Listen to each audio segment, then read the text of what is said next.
What up, YouTube? Here with a post-fight video for Jose Pedraza versus Richard Commey. Now, before I give you a summary of what took place in the fight, I'm going to tell you the results first. The fight ended in a split draw with one of the judges having it for Pedraza while the other had it for Commey, and then the third judge had it a draw. Now, I personally had the fight score 97-93 in favor of Pedraza, and that's how one of the judges who had it for Pedraza had it scored. He had it scored exactly the same how I had it scored.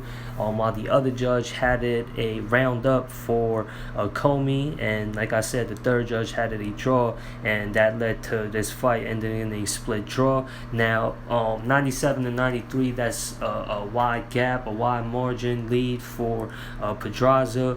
Now, I had to score that way because I thought Pedraza was clearly landing the more cleaner, effective shots. He did a good job at countering Commey anytime Commey missed his shots. And whenever Pedraza decided to step on the gas pedal, that's when he would stop Commey at his tracks, coming forward aggressively towards Pedraza. And I was impressed with Pedraza's ability to put his punches together for his combos. And I was impressed with his work to go into the body. The ninth round, he had Commey in deep waters, and I thought he had more moments where he had Commey in trouble a lot more than the other way around. While Commey, he stayed more busier throughout the whole fight. He threw more punches. If y'all go check out the Commey box punch stat numbers, it will show that Commey threw a lot more punches than Pedraza. But when you look at the connect percentage, Pedraza definitely landed more punches, and he definitely landed the more effective punches, like I said. But when it comes to officiating in the sport of boxing, a lot of the times the officials who are scoring these fights, they don't have access to the punch stats, so they go off of what they see. And a lot of the times they tend to favor the aggressor in the fight. They like the guy who's coming forward and initiating the action and who's throwing more punches. And Richard Commey was working off of volume in this fight, and he was depending a lot on his work rate. And Pedraza, a lot of the times, from my point of view, he landed, or not landed, but I did already point that part out, how Pedraza landed the more cleaner, effective shots. But Pedraza also, I thought, did a good job at keeping his distance versus Commey. But a lot of the times he would, try and catch his breath and save his stamina while backing away from Commey. But like I said, he did a good job at avoiding Commey's shots. And I want to know y'all opinions, boxing fans. I haven't seen any post-fight videos, nor have I seen any posts on any boxing forums with fight fans talking about their opinions following this Richard Commey, Jose Pedraza fight. So I want to hear y'all opinions in the comments, how y'all had it scored. Do y'all agree with the decision and it being a split draw? What's y'all opinions? Comment, and if y'all got a video talking about this fight, I'll be more than glad to check it out. And I also want to talk a little about Jared Anderson, heavyweight prospect, 12-0. He had a I don't want to really say super impressive performance. He scored yet another knockout. He's a up and coming young heavyweight talent that's got some hype behind him.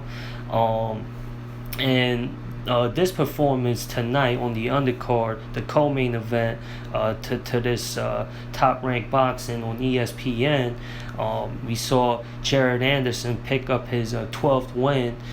He knocked out his opponent in an impressive fashion, but before the knockout happened, he was getting hit with shots that he could have avoided. As far as Jared Anderson goes, as he's building up his rank in the heavyweight division right now, Jared Anderson could work on his technical skills and his fundamentals to improve as he steps up in the ladder of competition in heavyweight boxing. If he really wants to get, he's already building a reputation for himself. He looks like a character. If y'all seen his entrance, he's showing that he got character and charisma. And he should be a fun guy in the future for the sport of boxing, if he continues to go this successful route that he looks like he's heading towards. And Jared Anderson, he was getting hit with some shots that he could have avoided. He had a little trouble keeping his head away from the center line, but he still picked up the win early in the second round via knockout.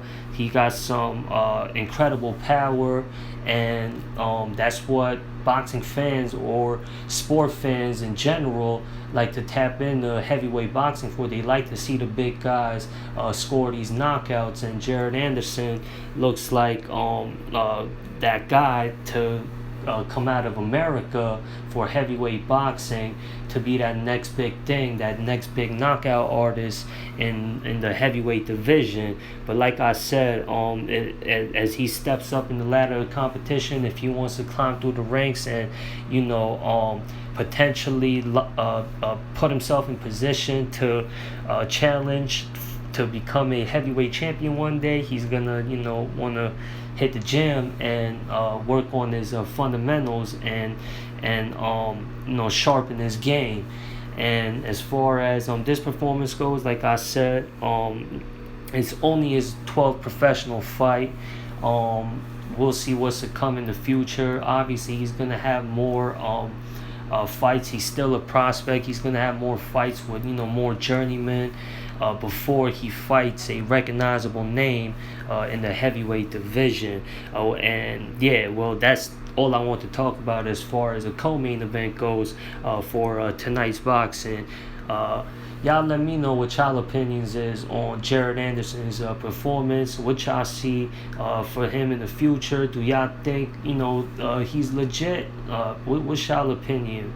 Or is it too early to tell? But from judging from this performance, what y'all see for Jared Anderson in the future? Anyways, that does it for this video. Comment, subscribe, share, like, all that good stuff. I'm out of here, y'all. Peace.